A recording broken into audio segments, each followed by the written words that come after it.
ఒకసారి ఎరుపెక్కింది, ఆ ఎరుపేమో గోరింట పంటయ్యింది. పండిన చేతికెన్నో సిగ్గులొచ్చి ఆహా సిగ్గంత చీరగట్టింది. చీరలో చందమామ ఎవరమ్మ, ఆ గుమ్మ సీతమ్మ. సీతమ్మ వాకిట్లో సిరిమల్లె చెట్టు, సిరిమల్లె చెట్టేమో తిరగబూసింది.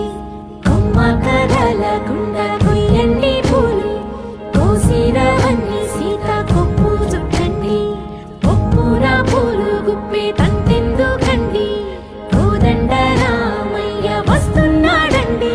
రానే వచ్చాడో యమ్మ ఆ రామయ్య, వస్తూ చేశాడో యమ్మ ఏదో మాయ. రానే వచ్చాడో యమ్మ ఆ రామయ్య,